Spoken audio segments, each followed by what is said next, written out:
Hello guys, আজকে আমাদের topic হচ্ছে আরএসআই ইন্ডিকেটর। আরএসআই এর ফুল ফর্ম হচ্ছে রিলেটিভ স্ট্রিং ইন্ডেক্স। এটি মূলত একটি momentum and oscillator type indicator. আমি বর্তমানে চার্টে আছি এবং আমি যদি চার্টে আরএসআই ইনসার্ট করতে চাই সেটা কিভাবে করতে পারি।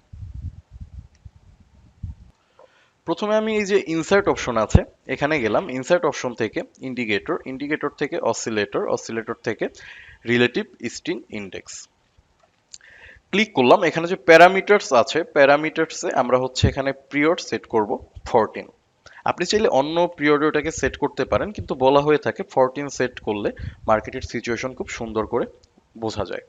আর বাকি যেগুলো ডিফল্ট আছে এগুলোকে আপনারা চাইলে চেঞ্জ করে নিতে পারেন। অ্যাপ্লাই টু অবশ্যই হচ্ছে এটা ক্লোজ থাকবে।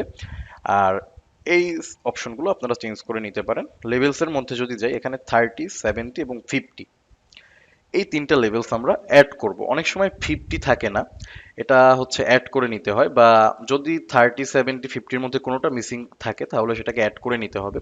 আমি যদি 50টাকে ডিলিট করে দিই এবং এটাকে কিভাবে অ্যাড করব দেখাই। ওকে করে দিলাম, ইন্ডিকেটর অ্যাড হয়ে গিয়েছে। রাইট ক্লিক করলাম, এখান থেকে ইন্ডিকেটর লিস্ট।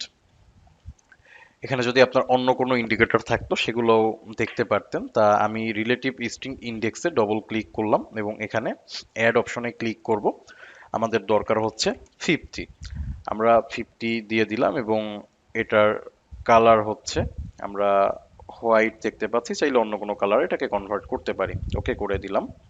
এখন কথা হচ্ছে এই আরএসআই ব্যবহার করে মার্কেটের সিচুয়েশন আমরা কি করে বুঝতে পারি। যদি এই যে 70 লাইনটা আছে এই লাইনটার দিকে একটু লক্ষ্য করেন, মার্কেট কিন্তু এই 70 লাইনটাকে ক্রস করে একবার উপরের দিকে চলে গিয়েছিল। আমি এটাকে একটু বড় করে দিচ্ছি। 70 লাইনটা ক্রস করে এখান থেকে কিন্তু এটা উপরে চলে গিয়েছিল। যখন এই 70 লাইন ক্রস করে মার্কেট উপরের দিকে চলে যায় সেটাকে বলা হয় ওভারবট।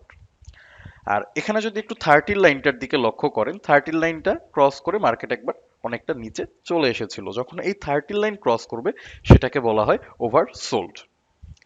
তা এই ওভারবট এবং ওভারসোল্ড দেখে কিভাবে পরবর্তী সিচুয়েশন আমরা নির্ণয় করতে পারি, মার্কেটের পরবর্তী অবস্থান বুঝতে পারি, সেটা নিয়ে একটু কথা বলবো। যখন মার্কেট ওভারবট অবস্থায় থাকবে, যখন এই যে 70 লাইন মার্কেট ক্রস করে উপরের দিকে চলে যাবে, তার কিছুক্ষণ পরে আমরা ধরে নিতে পারি মার্কেটের ট্রেন্ড চেঞ্জ হতে চলছে। আমরা যদি একটু আরো পেছনের দিকে গিয়ে দেখি, এখানে দেখেন মার্কেট একবার ওভারবট হয়েছিল, মার্কেটের ট্রেন্ড কিন্তু ডাউন হয়ে গিয়েছে। মার্কেট ওভারবট হয়েছিল, মার্কেট কিন্তু নিচের দিকে চলে গিয়েছে।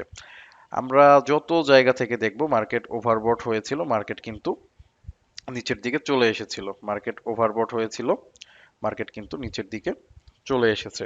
আবার যদি একটু নিচ থেকে দেখি, মার্কেট ওভারসোল্ড হওয়ার পরে মার্কেট কিন্তু বাইরের দিকে মুভ করেছে। মার্কেট এখানে ওভারসোল্ড হওয়ার পরে মার্কেটের সিচুয়েশন কিন্তু মুভ করেছে বাইরের দিকে। আরো যদি আমরা দেখি, মার্কেট এখানে ওভারসোল্ড হওয়ার পরে মার্কেটের ট্রেন্ড কিন্তু চেঞ্জ হয়ে গিয়েছে। ওভারসোল্ড হওয়ার পরে মার্কেটের ট্রেন্ড কিন্তু চেঞ্জ হয়ে গিয়েছে। এখানে ওভারসোল্ড হওয়ার পরে রানিং যে মার্কেট সিচুয়েশন আছে, ওভারসোল্ড হওয়ার পরে মার্কেট কিন্তু অনেকটা উপরের দিকে চলে গিয়েছে। তা আমরা যখন দেখব যে আমাদের আরএসআই আমাদেরকে বলছে মার্কেট এখন ওভারবট, তখন আমরা মার্কেটের সিচুয়েশন বুঝে আমাদের যে মানি ম্যানেজমেন্ট আছে সেটা ফলো করে আমরা সেলের দিকে একটা ট্রেড ওপেন করতে পারি। আমরা যখন দেখব মার্কেট ওভারসোল্ড সিচুয়েশনে আছে তখন কিন্তু আমরা একটা বাই ট্রেড ওপেন করতে পারি। আপনারা যদি অন্য কোনো পেয়ারে গিয়েও এটাকে একটু খুঁজে দেখেন, আশা করি সেম রেজাল্ট পাবেন। আরএসআই খুব স্ট্রং একটি ইন্ডিকেটর, যেটা আমাদেরকে মার্কেটের সিচুয়েশন খুব সুন্দর করে বলে যে সব সময় কিন্তু ওভারবট বা ওভারসোল্ড সিচুয়েশনে মার্কেট থাকে না। যেমন আমরা কিন্তু খুব একটা ওভারবট ওভারসোল্ড দেখতে পাচ্ছি না। এর থেকে বেশি কিন্তু এই যে 50 লাইনটা আছে এই 50 লাইনটার মধ্যেই, বা হচ্ছে 30 লাইনটাকে একবার টাচ করছে, আবার 70 লাইনটাকে একবার টাচ করছে, এই ব্যাপারগুলো দেখতে পাচ্ছি।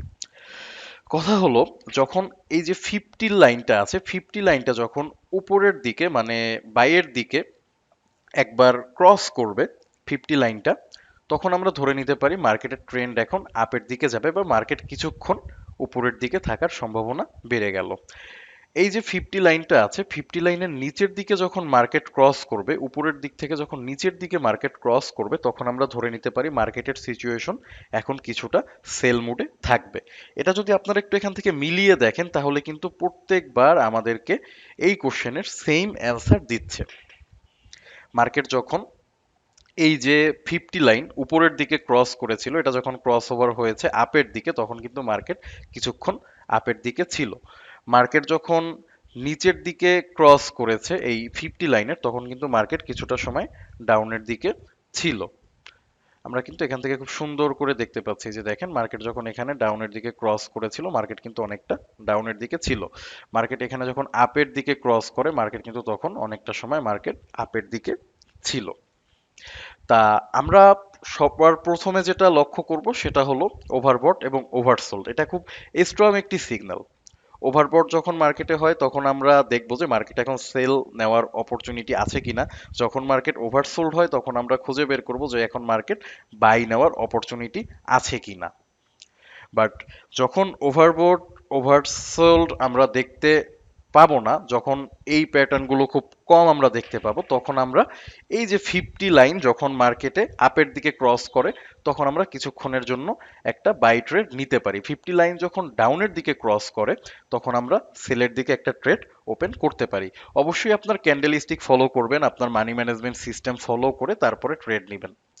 তা আমি আশা করছি আপনারা যদি এই আরএসআই ইন্ডিকেটরটি ভালো করে বুঝে ট্রেড করতে পারেন, trading a better result power possibility আগের থেকে অনেকটা বেড়ে যাবে। আজকের মতো এই পর্যন্তই, ধন্যবাদ।